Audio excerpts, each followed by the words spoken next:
Hey, it's Chris with Picks and Sticks Music Studio. If you're new to this channel, we're an all things music channel, and we like to support our local artists and bands.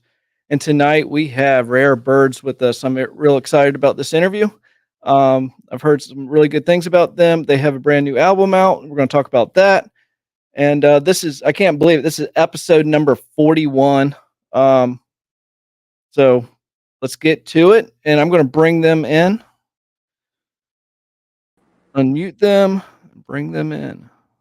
All right, man. Thanks for joining us. We're running a little bit late, but it's all good. Yeah, thanks for having us. Yeah. So, all right. I always do an icebreaker question. So, well, let's introduce yourselves real quick, and we'll start with that. Okay.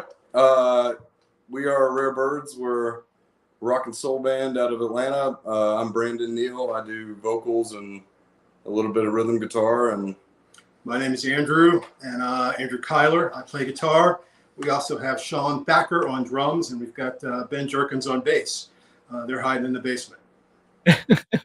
Well, I appreciate you guys being on here, and sorry we couldn't do this in person. My older son got sick in the middle of the week, and then now my younger son is sick, and I was afraid that it might spread to me, and then it would screw everything up. So, okay, fun times. They're all bouncing off the walls. They're fine. Just just didn't want to spread the love.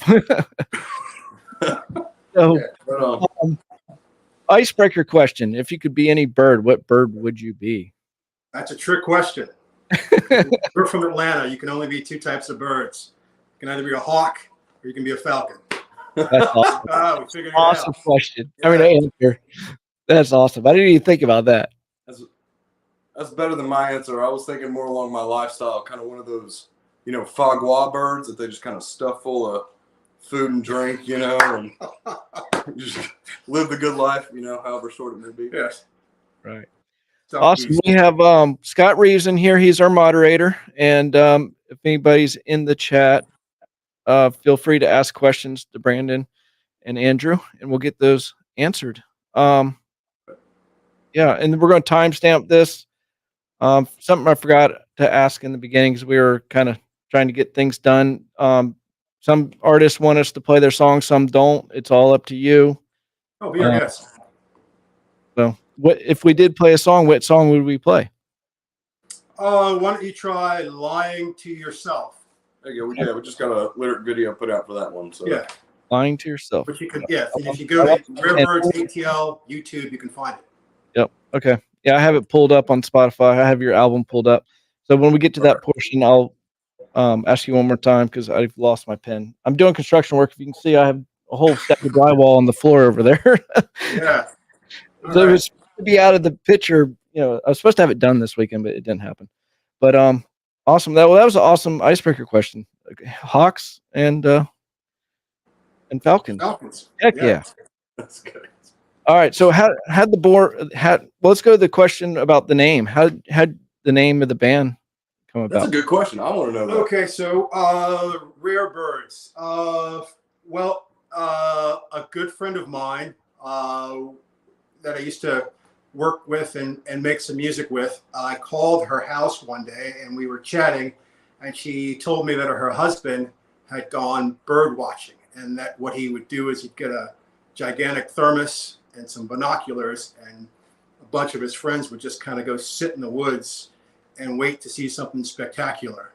And I just kind of thought about the idea of rare birds, because a bird is something that's kind of common, but yet a rare bird could be something out of the ordinary, and so it's kind of that's it in a nutshell, is trying to do something out of the ordinary. Awesome. How did the band form? It's interesting. So Shawn Thacker, who is on drums, I had a band called 6875 before, and we were doing our last show. And so Shawn sat in on drums for the last show, and literally, he's such a great drummer that after the show, I just ran up to him. I said, "Hey man, we got to do something." And then so Shawn and I got together with Justin Sanker, who's the bass player in Atlanta Rhythm Section, And so Justin was helping us out, kind of put something together. And then we got Brandon, and we had sent Brandon one of the things that we were kind of working on, and he came in and immediately transformed. It was like a living song. It was like a song was born when he walked in the room. So we've been kind of running with that ever since. So it's just kind of it just really works. I don't know how to say anything other than that. Just it was that from that moment on, it's kind of like, well, we got something, so we started building on that. That's awesome. Who are some of your biggest influence individually and as a band? Okay, yeah, I can start. So for me, my influences, coming up was, mostly, riding around with my dad. We had vinyls and we had a, cassette player, and so, riding back from Little League games or going out to, whatever, going to the grandparents' farm or whatever, we'd listen to basically a rotation of Hank Williams, gospel music, and the Rolling Stones.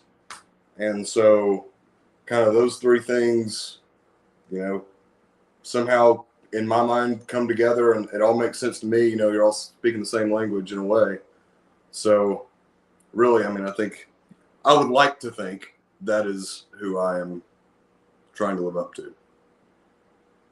What about you? Oh, so like we say in our bio, we're influenced by the best of '70s rock, blues, gospel, and soul, and it's really kind of what we're into. I mean, it's anything from the Rolling Stones. I mean, today we were down at the Star Bar and they had a pop-up market there, and I walked away with a Junior Walker and the All Stars record that I'm really excited about. So I mean, just anything, just kind of in that classic rock, classic soul, blues, gospel, whether, you're talking about like James Cleveland, or you're talking about the Staple Singers, or you're talking about, just any number of things.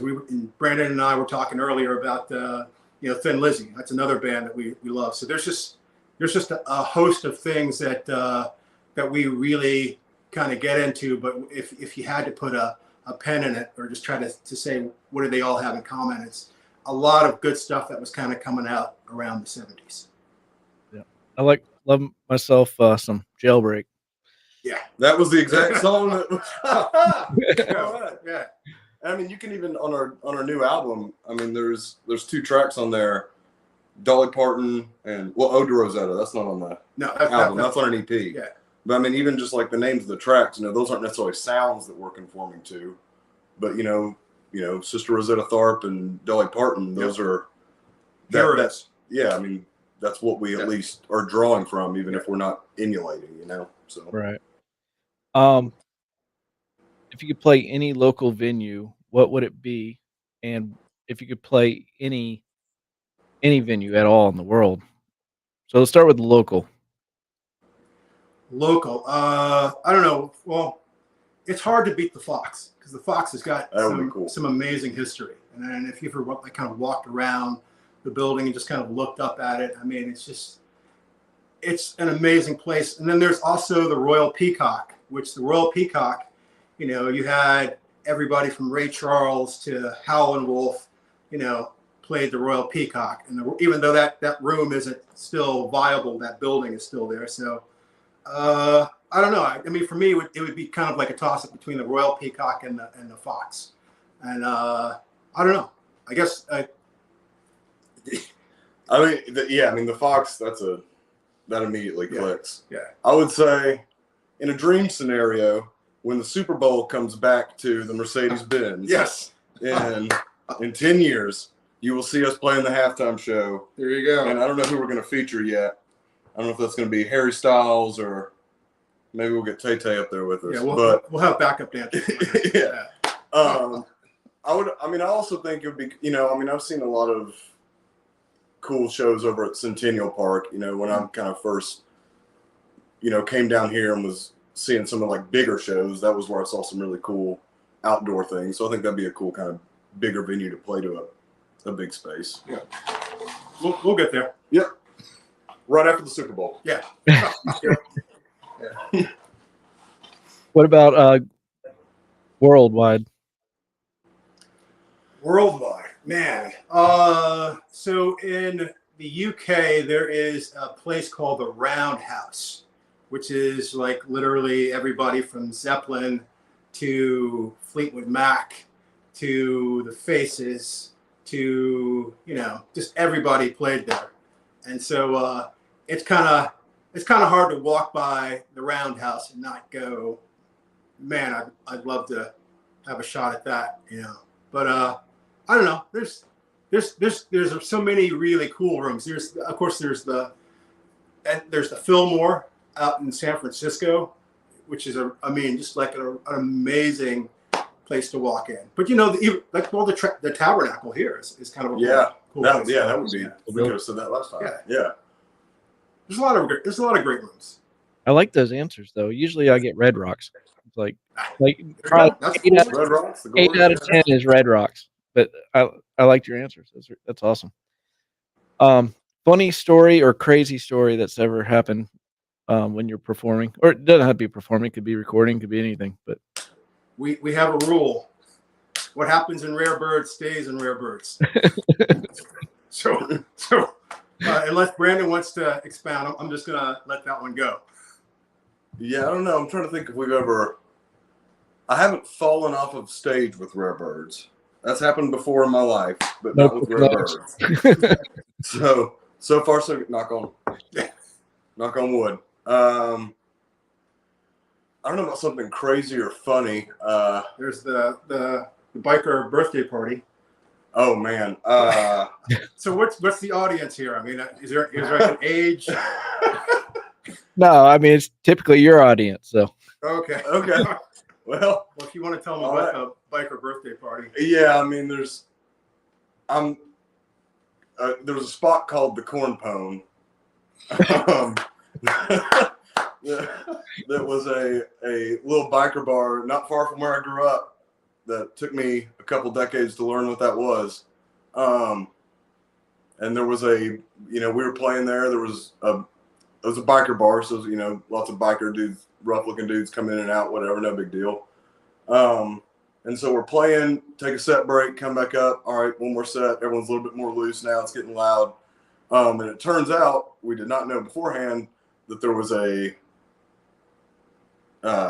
strip club. I couldn't think of a more appropriate name. A gentleman's club. Gentleman's club. That's what. There you go. A classy person. Yes. Yeah. That was owned by the same guys across the street.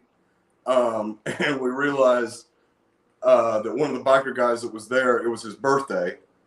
And so they were getting real loose. In their birthday suits. And next thing we know, there's some employees from across the street walking in with a phallic-shaped birthday cake.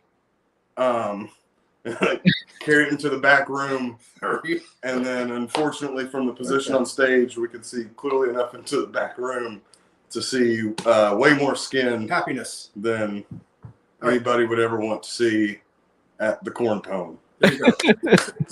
So I've debated whether or not I was going to send my mom a link to this interview. So now that's decided. Yeah. All right, cool. So we'll see. Okay. If anybody has any questions for the band, get them in and we'll answer those. Let's talk about this new album. So it's hard to keep up with everything. When did it drop? Because you had singles first, right? And then we just dropped it 21st. The 21st, yeah, was when it went worldwide on all the different platforms. It's on every platform that I'm aware of. So and we've been getting really great response from some places that we kind of didn't expect. We've actually gotten picked as album of the week in Berlin by a radio station there called 60M. We got album of the week by a radio station in the southern UK. I think it's Bradley Stoke. There's a I think they have something called the Boogie Bandwagon. They had their 300, the 300th episode of their platform. We got picked on that. So it's been really, really good. We also got some play on Radio Caroline. I don't know if you know the story about Radio Caroline. Started out as the pirate radio that was on the ship that used to sit there and broadcast all throughout the UK. And I mean, you know, if you think about just from the 70s almost through the 80s, you know, Radio Carolina was really kind of breaking a lot of great bands. And I mean, they started in 1964, but now, of course, they have, you know, studios and everything. Everything's on land now. But we had a guy named Peter Anthony who spun us over there and gave us a really ringing endorsement. So it just meant a lot. I mean, kind of, I don't know how to put it. It's, you know, you play in a room, and like I said, you know, we kind of knew we had something when Brandon walked in the room and started, you know, singing and kind of listening to what we were getting back. We knew we were working on something good. But it's also kind of great when you get some feedback from across the pond of people who say kind of you're on the right track. And you say you played pirate radio. That's man. Yes, that's just so cool. Yeah, that's how they started us. It's pirate radio. They used to float in the down the river, and so people couldn't really get to them and turn them off because they were just broadcasting. It seems like a lot of Atlanta bands get more success over in Europe than here, and I don't know. They love our music apparently, but they really do. And I can tell you, you know, like I've gone over. I've played shows with Dan Baird and you know, Warner Hodges, and it's not just that they love the music. I mean, they just have a real respect for the music that comes out of Georgia. And you know, like you think about a band like Mother's Finest. You know, I don't want to say that people kind of take them for granted here, but when you hear people talk about Mother's Finest, you know, over in Europe, it's on a completely different level. I mean, there's just something about, you know, what Georgia, you know, does. I mean, so, you know, obviously the Black Crowes are well respected over there, but it's a lot of bands that, you know, I mean, everybody from Outkast to, you know, like I said, the Satellites to Blackberry Smoke. Blackberry Smoke is huge over there. I mean, it's just, you know, and it's cool to see. It kind of, you know, makes you want to, you know, try it yourself. Right. I had a question. Oh, you had something this week I saw that you guys posted a couple things about. What was that? Oh, so what do we post this week? You mean shows coming up, or I know that we post when we have airplay on different radio stations, so we do a lot of that. We were also up at Mad Life. Yeah, so we played Mad Life. We played outdoors this past Friday.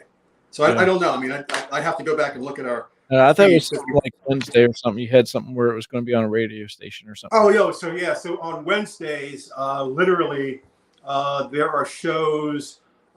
We had our good friend Mark Scar from it's a station out in northern Iowa, southern Minnesota. So I mean, they just got this huge transmitter. And he's been playing the record, and we also did an interview with Mark that's going to air sometime in September. And it's just, you know, and it's really cool when people like Mark kind of give you the thumbs up on what you're doing, because it just kind of makes you feel like you're going down the right path.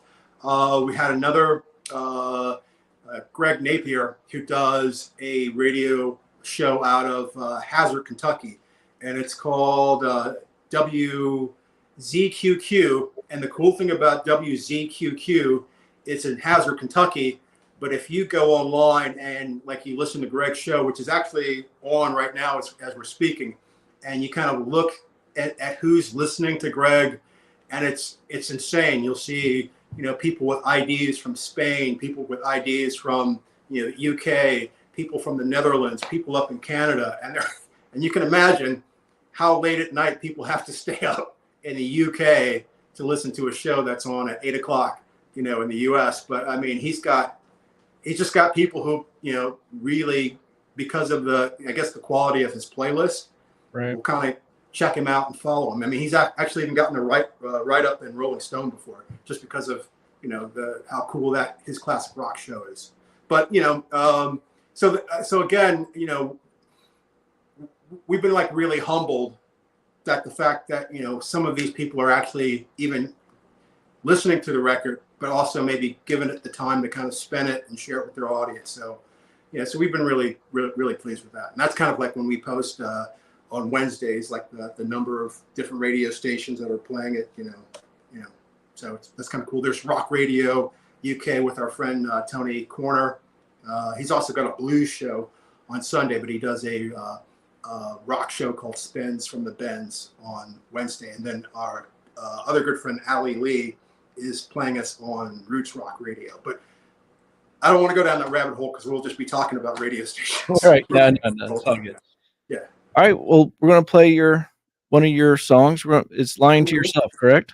Yeah, right on. Okay. So I'm going to mute both of us. When you hear the song, give me a thumbs up because I hate this interface. I don't hate this interface, but it's got so many freaking buttons and stuff. It gets screwed up sometimes. So I'm going to mute us. All right, I'm going to mute you first. Here we go.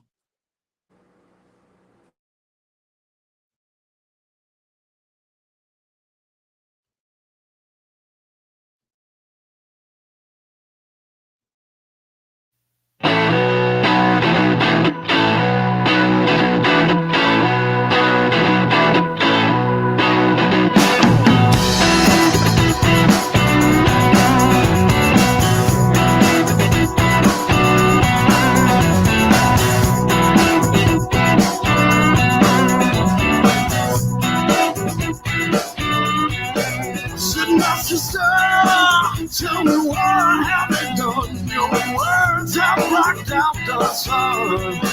You bought a twister, you call a fire storm, bringing down the ceiling onto everyone. Quit your lying to yourself.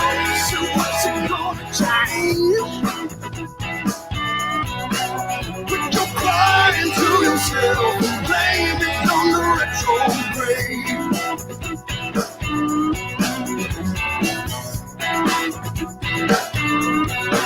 Said now, brother, I know your intentions are pure.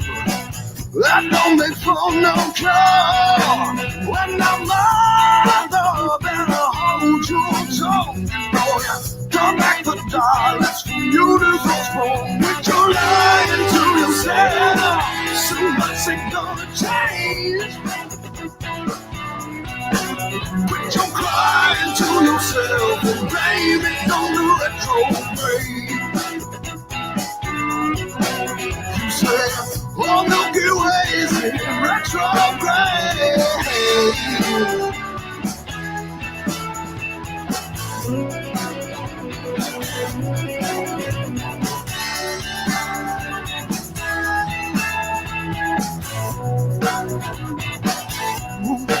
When you're lying to yourself, you like to improve on that. I can see it, babe.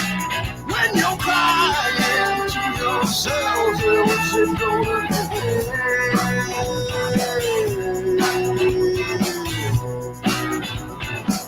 Ooh, yeah.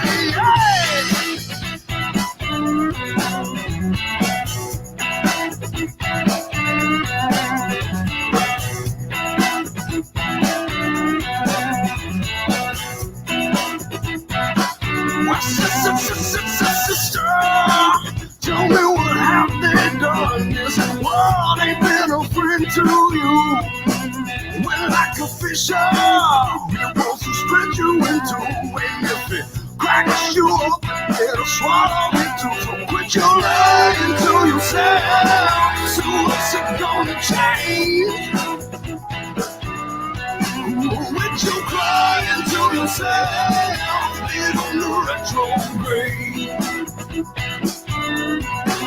You say, oh, Milky Way's in retrograde.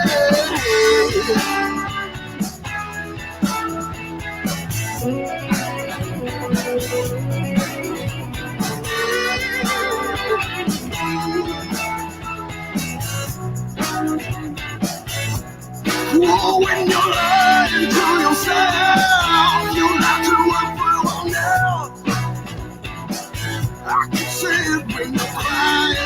yourself. What's it gonna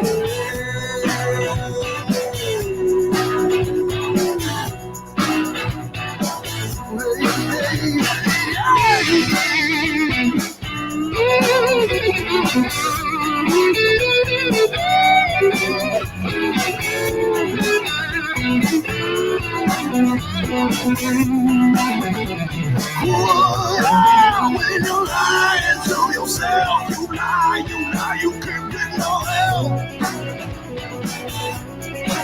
When you cry to yourself, say you cry, baby.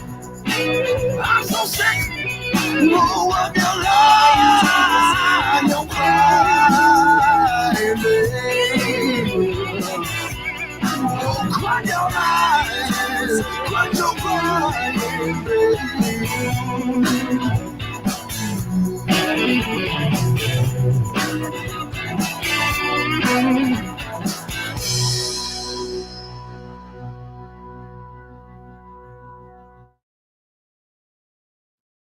That was awesome.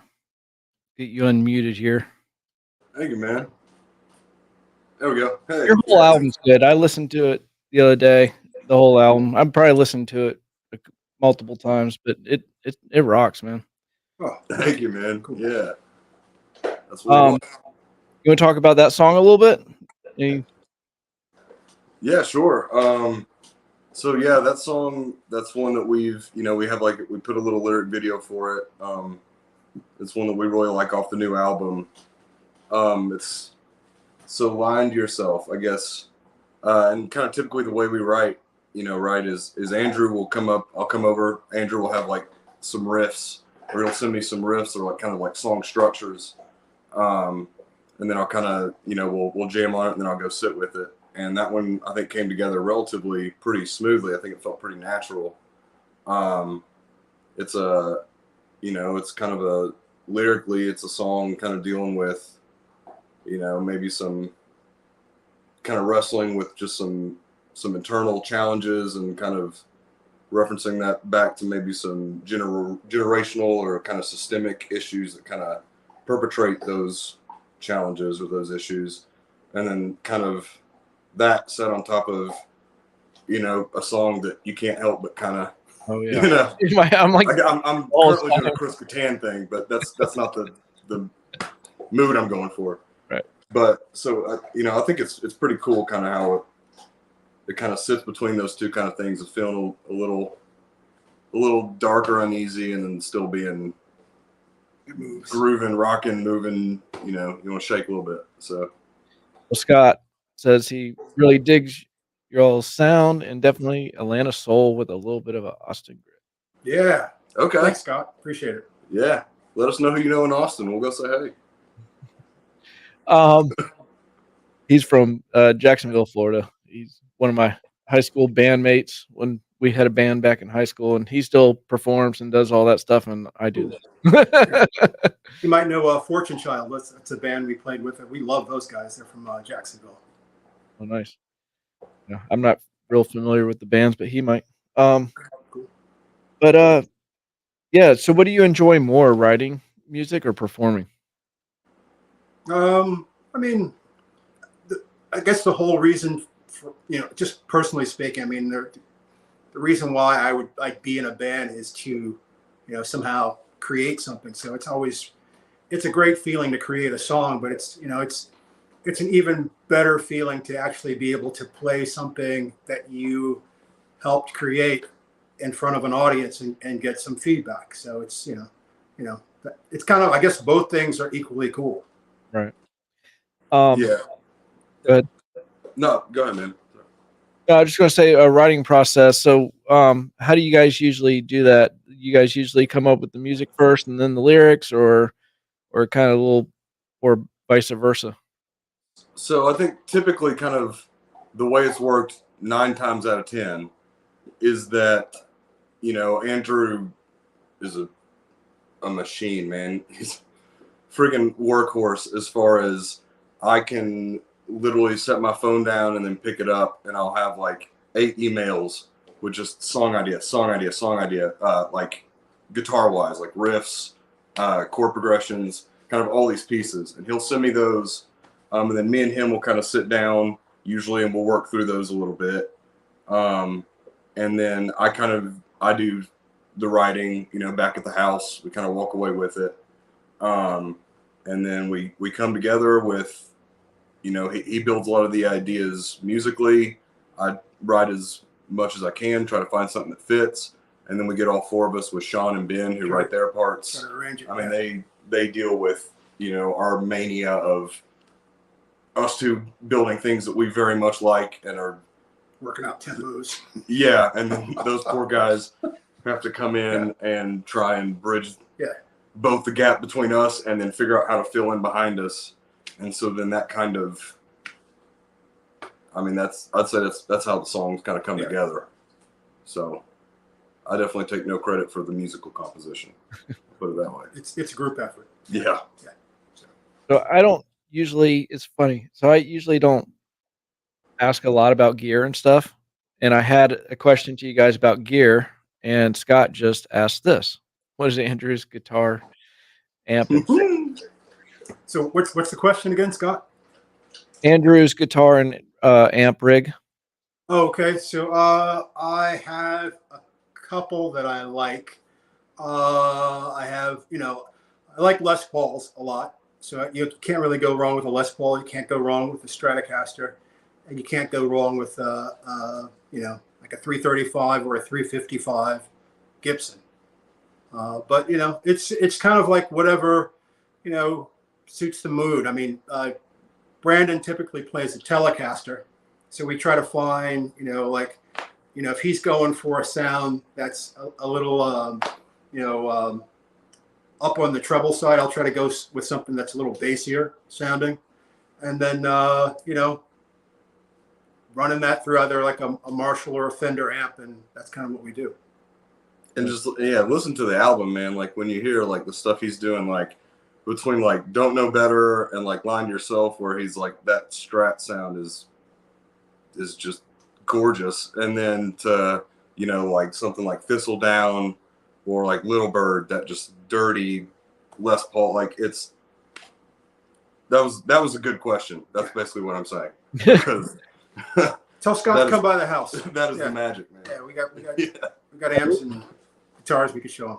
Yeah, we both are gearheads a little bit, and we love our gear. So it's fun. I mean, again, that's another rabbit hole that we could chat about. I mean, especially like you ever go into Atlanta Discount Music?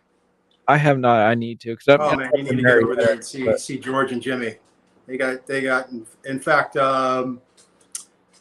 recently I picked up a cabinet that they had received out of the old Triclops studio that was out in Marietta. Oh wow! Of course, where they did. Everybody from Smashing Pumpkins to you name it, recorded out there, and they had that cabinet. So I got the cabinet, but the thing that I couldn't afford, that's still breaking my heart, is they had 1968 Marshall small box bass circuit amp that sounds amazing. So, but you can't have them all. So, right. But that was a really cool one. So that's my dog Deacon here making noise. So sorry about that. It's all good. Yeah, nobody ever asked me about those cabinets behind me. Those are old Sun cabinets from the. Oh, really? Probably from the late 70s, probably. Yeah, like Leslie West used to use those. Yeah, from Mountain. I don't know if you were listening to those Mountain records. I have not. Yeah, and Hendrix had Sun cabinets for a while too.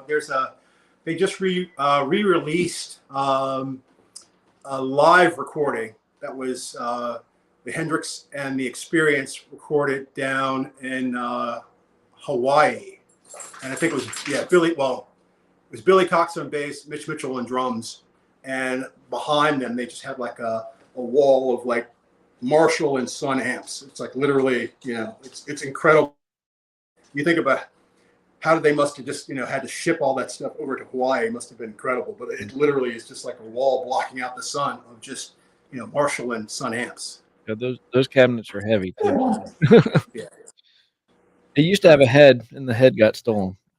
Oh, okay. Well, I think I think they're making those again. I know that they're what's the band? There's a band that's out of Seattle that does a lot of I guess like gloom metal, and they're kind of I think they're called Sun O, if I'm not mistaken. And they're big on the Sun amp stuff. Yeah. Yeah. The heads are expensive too. Yeah. Well, I mean, they do a very specific thing. If you can do a very specific thing with a piece of gear, then it becomes, everybody's got to have that piece. Yeah. And what stinks is when I was a teenager, I saw a head in a local guitar store in Gainesville, Florida, and it was only like $250, and I should have picked it up. And it was probably the head that probably got, after it got stolen. Anyway, it's a long story. Yeah. These went through two of my brothers, and then I was like the third brother to get these, and they've. Oh, that's even a cooler story. But then my second brother had it; it got stolen. So okay. But anyway, cool. So, future goals. I guess what's your future goal for the rest of this year, as this year winds down, and 2-year goal? Okay. You want So yeah, I mean, this year, we just dropped the new album, so we're definitely pushing that, and we're happy about all the play we can get out of that. We've got quite a few shows booked. We're getting into kind of festival season, so we're playing kind of a lot of big outdoor shows. You got Summer Shade coming up this weekend, which we really enjoy doing, and I think we're looking into kind of some of our friends, like you mentioned, some cats down in Jacksonville, or kind of some friends around the Southeast we're looking at kind of teaming up with, and maybe playing some shows, outside of the regional, I guess the Atlanta, the Georgia area, kind of pushing out a little bit. Yeah. Anything you want to say on that front? Well, I mean, so, obviously the main goal is just to try to improve and just do what we're doing, stay on the path that we're on, and just do it to the best we can. And then we're also, working on, because we're always writing. So we're even working on new material. We have about 18 songs that we have, recorded, that we are just going to start, going through and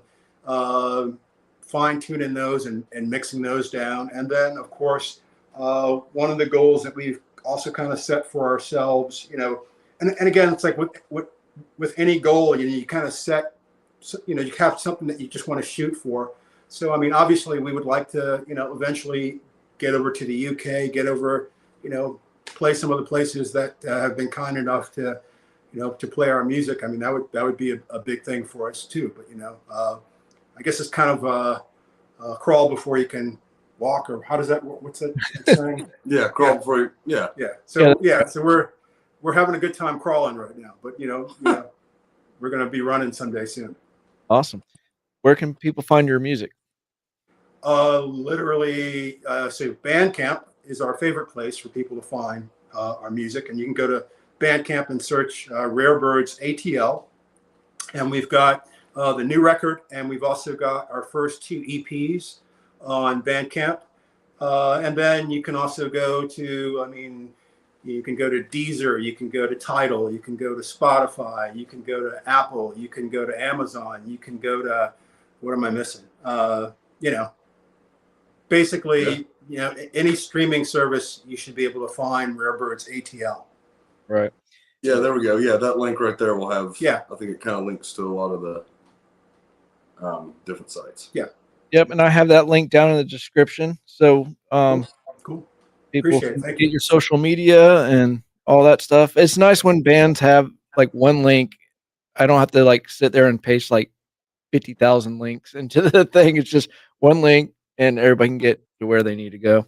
You can thank Brandon for that. That's the goal. Yeah. You have merch?